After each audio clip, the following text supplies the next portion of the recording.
In 1919, he hit 29 home runs and was sold to the New York Yankees. A three-run home run for Buffington. The Yankees now lead it by a score of 3-2. Bill Lee is now going over to a couple of the Yankees, and there they go again. Hits it to deep left. That might send the Yankees to the World Series.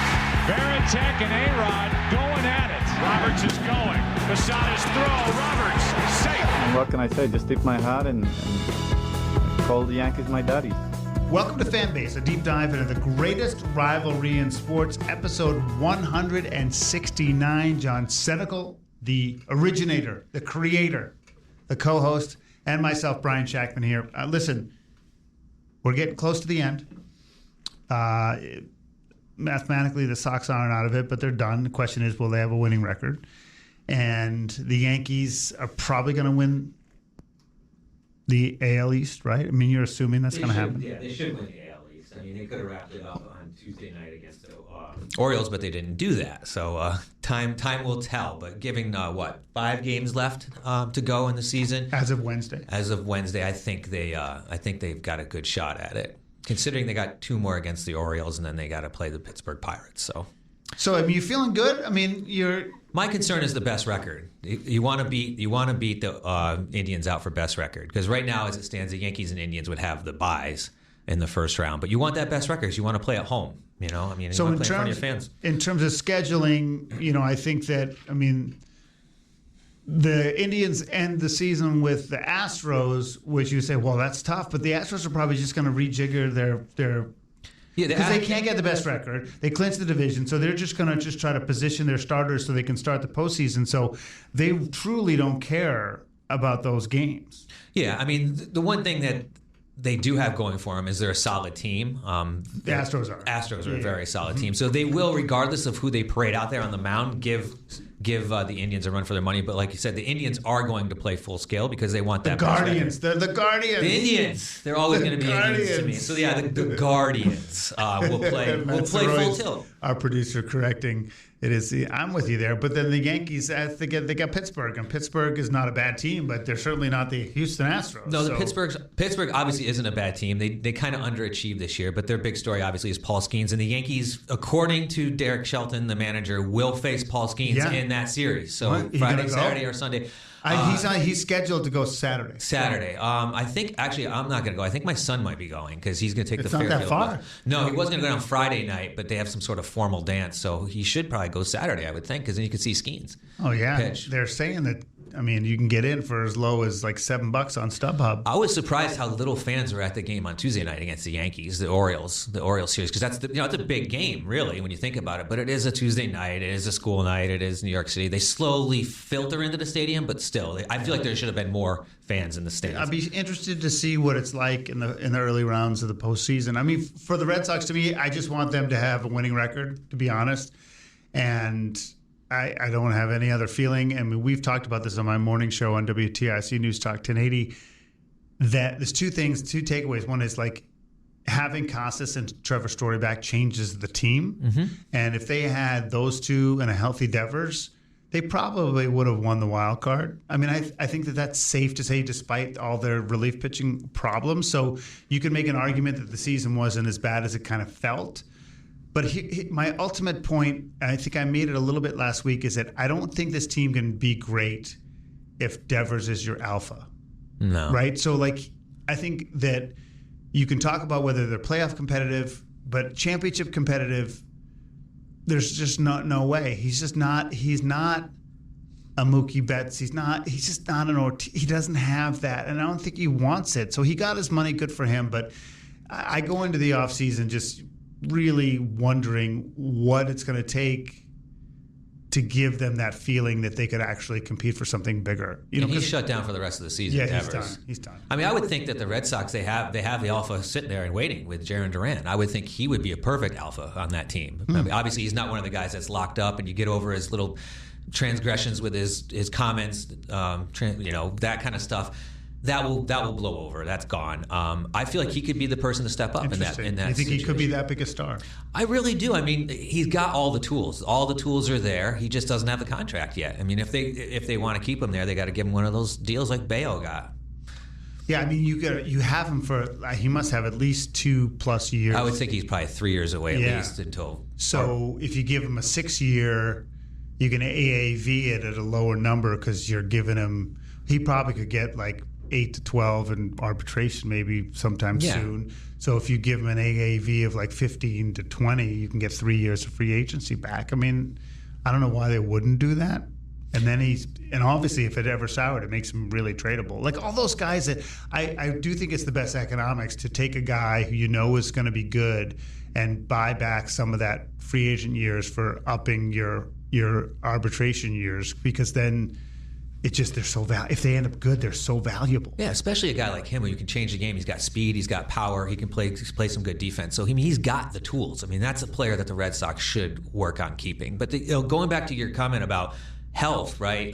That's what it always comes down to. If your team's healthy, we saw it in 2023 with Judge. When he went down, the Yankees went down. Yep. But good teams absorb that, right? They have backup plans, and that's what good teams do. And the Red Sox really didn't have that backup plan for Story at shortstop. Let's whip around to a couple things. I one more Red Sox note. I don't wear jerseys. Like, I'm not a jersey wearer. It goes back to my days of like actually being a journalist. But the one jersey I do have is someone gave me for my birthday a City Connect shirt. And I love the yellow and the blue.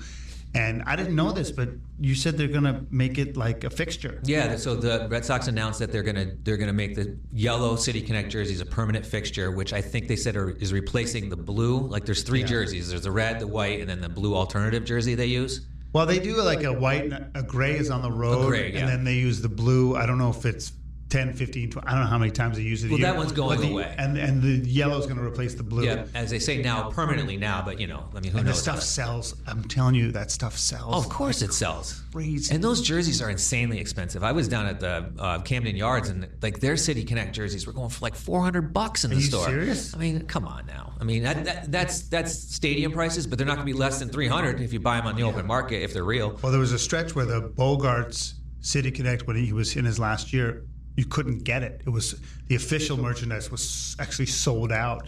It's as much a marketing ploy as it is. But even as you said off the air, you're like they're going to keep it this way until they don't. But it's actually smart. It's actually smart because people actually really love the shirt.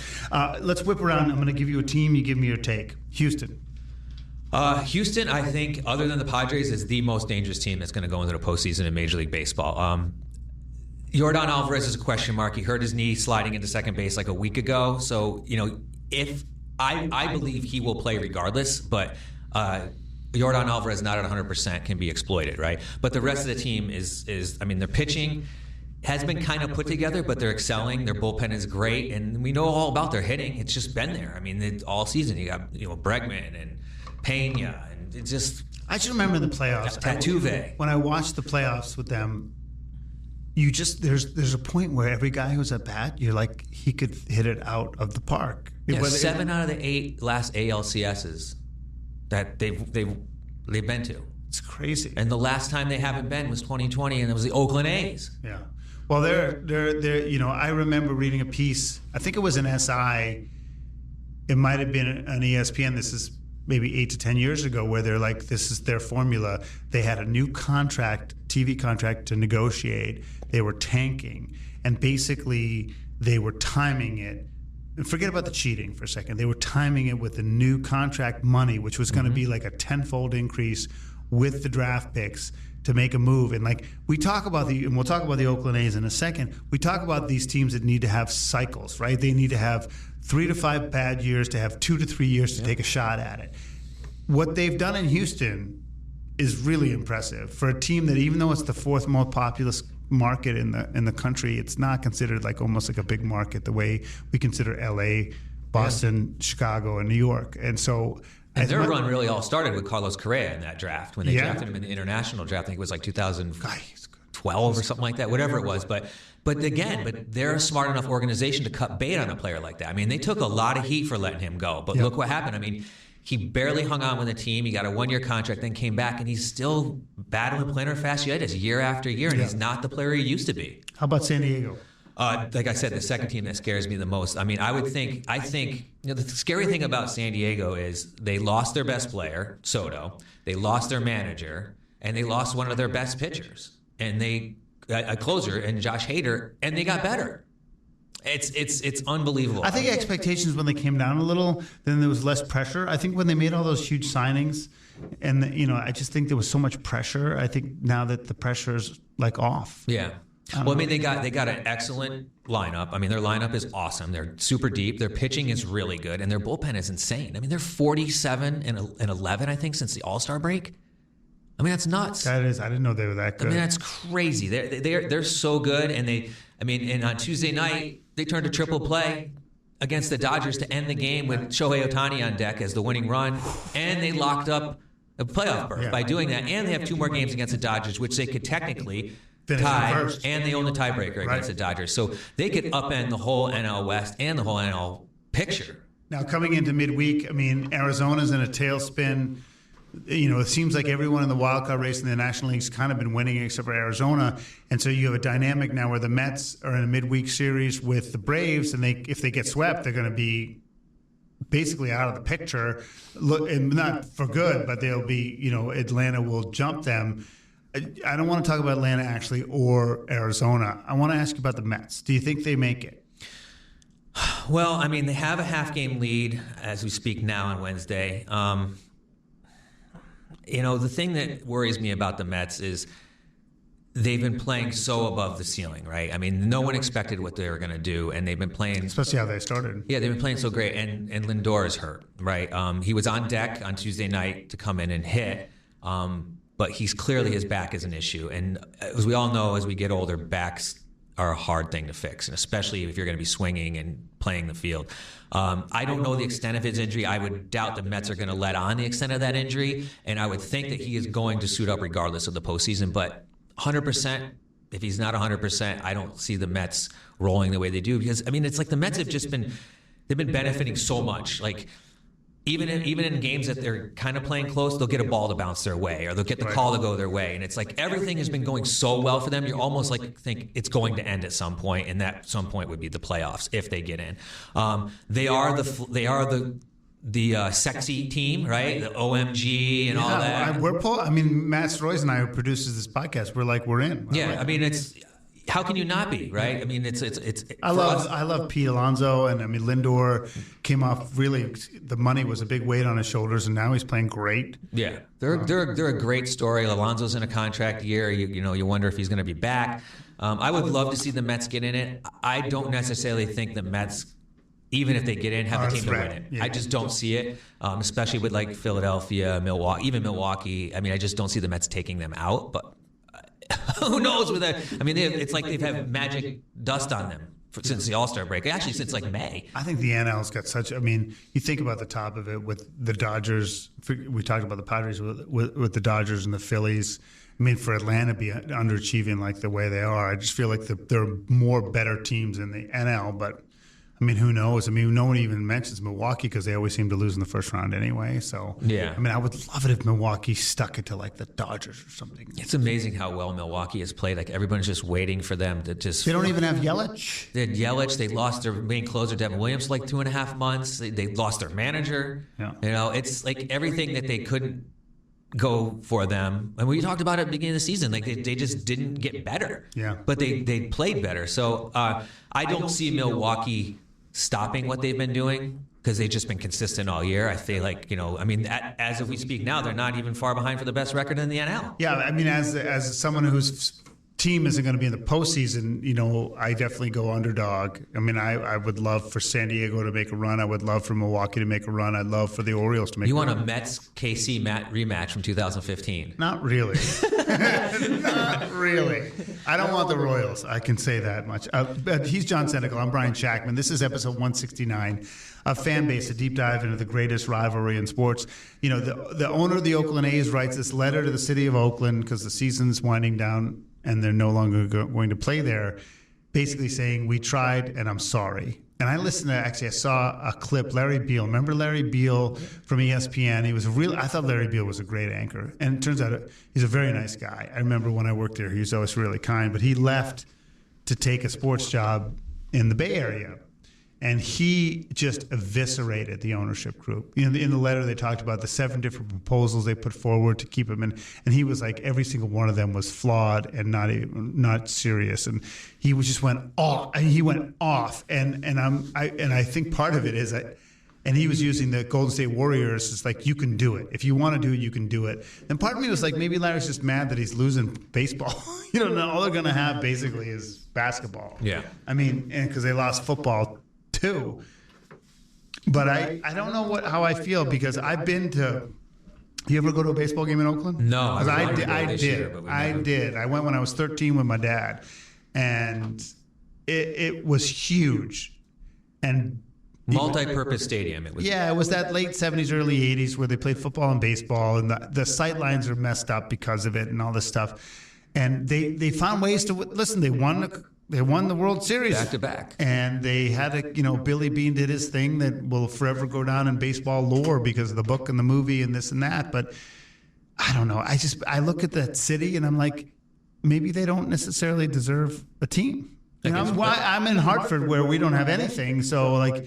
I just don't think if people say, well, the fan base is there, it's there. Well, you know what? I say the same thing about the Hartford with the Whalers. Like, if they were there, then why weren't they going? Yeah, well, I mean, come on. For people to say the fan base is there, the only time that they would show up for that team is when they made the playoffs.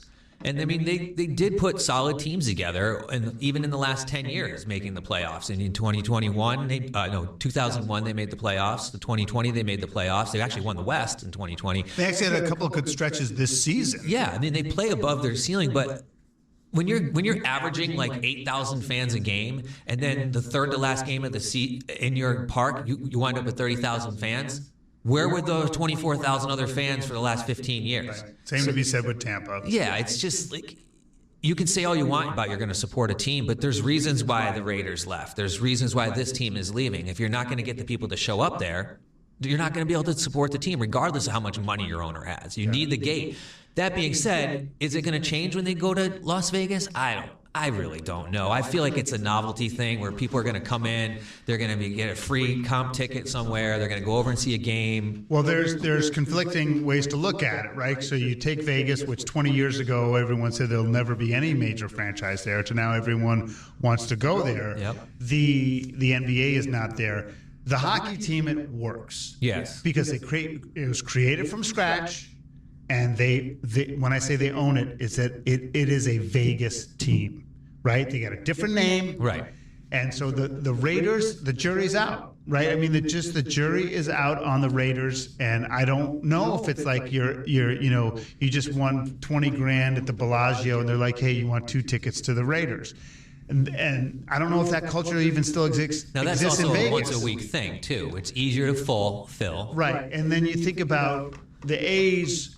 I almost feel like, and I think the A's is an iconic brand in baseball. I do, because I mean the teams, the Reggie Jackson teams, all the way through to the Bass Brothers.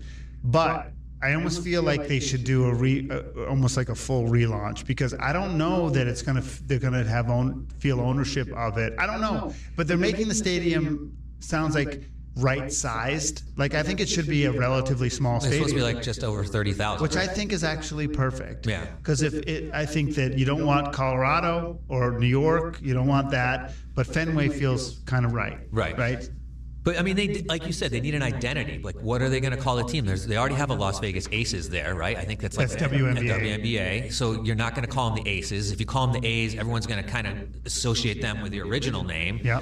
Aces would be the logical thing, being in Vegas. So I mean, like, there's not even any talk about if they're going to change their name. No, they're going to keep it. And well, I haven't heard anything otherwise. So like you're talking about like literally like no logo changes, none of that. So like where's the excitement other than a new 30,000 seat stadium that's going to be state of the art? Because you got to create loyalty from the ground up, right? So I mean, I think the Golden Knights, the fan base is intense, and they love that team. And I think part of it is that they feel like it's theirs. And I don't think they feel like the Raiders are theirs, and I don't think they think the A's are theirs. So I actually think that it would be a little bit bold, and a lot of people would be against it. But I think if they found the right name and brand, they yeah, I mean, they need to create a new identity, because it's not exactly around the corner from Oakland, so people aren't going to be traveling there. And the diehard fans will watch it on TV if they can, but you need to establish a whole new base, and that's what concerns me, because I just don't know if a city like Las Vegas is going to support 81 MLB games. Yeah, and I think of football, and I'll just do one more point, because I look at, my son loves the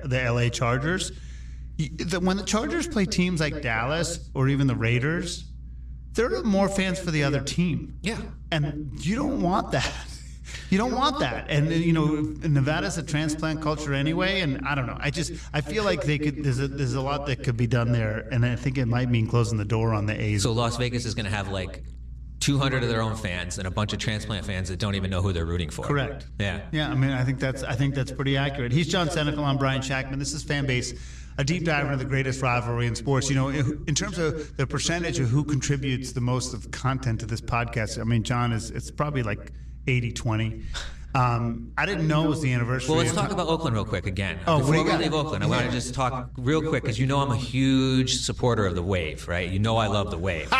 And so you're talking about like research, and I looked into the Oakland Coliseum, which is gone after this year, 57 years. But what was crazy is the Wave originated in Oakland Coliseum. How did you find that out? Was that like Wikipedia? No. This was another article. Then I went to Wikipedia, and then I did more Google. So I always do like kind of a 3-tiered approach. You need to, yeah. You can't just go by what you read. But so going back about the Wave, it was supposedly started by a guy named Crazy George Henderson. Now, George Henderson was a cheerleader at Cal State in 1968, and after he graduated from Cal State, he worked for the California Golden Seals, which was an NHL team at the time. And he was known for banging on a drum and being really loud and getting the crowd into the game. And it actually turned out that he had left at the NHL, worked for the San Jose Quakes, which is a soccer team, and then he went on to the NFL, working for the Chiefs and the I believe the Vikings, no, Chiefs and the Oilers. And there was actually a rule put in the NFL, basically based around him for crowd noise, because he would get the crowd so crazy that it would drown out like the opposing signal caller. So there was a rule adopted that said like no excessive noise making rule generated by your home team. So I thought that was interesting. That was 1989. But the Wave, getting back to the Wave, which when was it supposedly invented? 1981, apparently, in Oakland Coliseum against your New York Yankees. So apparently he was in the stands, and he started this wave, like getting people up. And what happened was the next section, he was trying to get everybody up, and the next section didn't realize it until afterwards. And then they stood up after the first section thing, and then the next section looked, they were like, wait a minute, we were supposed to stand up, and they stood up, and then all of a sudden, within a couple tries, this wave thing originated. Is that true? Is that really? That's what it says. That's according to the internet. The internet never lies. We know that. Do they still do it at Yankee Stadium? I mean, I think they try to pull off the Wave everywhere. Because it still works, I'd say 80% of the time. I'd say there are some games where it doesn't take at Fenway, but I say most of the time it does. And my kids still love it. Yeah. Yeah, I mean, you need the buy-in, right, for the Wave, and you need the right atmosphere. You can't be down like 15 runs, and you need to have. Sometimes that actually works. Well, you need some dope in center willing to fail, like Crazy George Henderson. Crazy George Henderson. Sounds like he bounced around a bit. I wonder why he changed out. Your claim to fame is your nickname is Crazy George Henderson. I went to college with a guy we called Crazy Dan. And he wasn't like crazy. Like he wasn't like that kind of crazy, but he was out there. So do you know what Crazy Dan's doing now? Crazy Dan is in Buffalo, New York. He's still plugging away, working as an electrician and doing his thing. Has a family and Has stuff? a family, yeah. But he definitely lived up to his name in college. Some little Crazy Dans. All right, listen, we got a couple of minutes left here. I didn't know it was the anniversary of Tommy John surgery. Yeah, 50 years ago today, the first surgery, obviously 50 years ago, Wednesday, September 25th, 1974, was the first Tommy John. On Tommy John, performed by Dr. Frank Jobe. And what they did was they took a ligament from his wrist and did it. I don't think they do that anymore. I think they take it from like your hip or something like that, right? Or somewhere else. I don't think they take it from your wrist. But so they performed the surgery on Tommy John. They told him it was like 1 in 100 chance it was going to work. And it worked. He went on to pitch 14 more years and got 164 wins. Now, the crazy thing about this is that surgery wasn't performed on anyone again until 4 years later. And it was performed on a guy named Brett Strom, who's the pitching coach for the Arizona Diamondbacks now, and he never pitched Again. Never made it back. No. But it became, no, I've again, tangentially, it became the type of thing, not so much this year and last year, but there was a stretch there where in the minors it almost became a default, where you wanted to get it because you added a couple MPH to your fastball. Yep. And now I'm being told that there's other procedures that work around it that don't make you sit. Because Tommy John it's a little quicker now, but like generally speaking, it's a full year at least. Yeah, and it's not just pitchers. I mean, a lot of players are getting it. Right, but it's mostly pitchers. Yep. But now I'm told there's some procedures where you don't have as much downtime, where you might not get an extra mile or two necessarily, but you're more durable. That Tommy John is actually becoming less of a default move by people. I don't know what the deal is with it, but I've seen some stuff that its heyday, it may be past its peak. Well, interesting thing you say that, Brian, because in my research it says that 30% of active major league pitchers have had Tommy John surgery. I believe that. That's over a third. I believe that's pretty impressive. And then, like you said, then there's guys like Garrett Cole, who probably, if they were freaking out, could have been a candidate for that, but went for the rehab. Same thing with Tanaka, if you're looking back in the history of the Yankees. And I'm sure there's all sorts of, examples over the last 50 years of Major League Baseball where people decided not to do that. But obviously, most recently, the biggest name would be Shohei Ohtani, who's sitting out this year, who I still think you'll see him pitch again in the playoffs. And next week we'll sort of break down the historical. I think I don't know when we'll do MVP talk, but between Judge and his performance and Ohtani and what he's done and Bobby Witt Jr. and what he's done, there are some all-timers playing the game right now, for sure. Yeah, baseball is a very exciting time right now, especially with all the different records and broken. It's funny when you say all these records, and we made a huge deal. I think it was like back in '89 or '90 when Jose Canseco did 40-40, and Jose Ramirez is about to do 40-40 for the Guardians, and no one even cares about it. It's like, the bar is like, you hit 40 home runs and steal 40 bases. Well, and then we had 20 years when nobody stole bases. And now with the pitch clock has brought back the stolen base. And so now all of a sudden, it's like the stolen base statistic is almost like, it's strange because there's been such an ebb and flow. In the Lou Brock, Ricky Henderson days, they were stealing 125 bases a year. Yeah. And then it went down where the league leaders were like in the 60s or whatever. And now they're back where a guy like Ohtani's stealing like 50, 60 bases. And it's just I like the fact that the stolen base is more of an integrated part of the game, because at the lower levels it's really important and how you do it and when you do it. So I saw it play the other day. We got to go. I saw some guy, a college player, who scored on a sac fly from second. Yeah. I'm like, there's nothing more. I believe it. I think you see that every once in a while. Duran can do that. In professional baseball, every once in a while. Not from Gleyber Torres, though. You will not see that from Gleyber Torres. He's John Senecal. I'm Brian Shackman. You've been listening to Fanbase, a deep dive into the greatest rivalry in sport.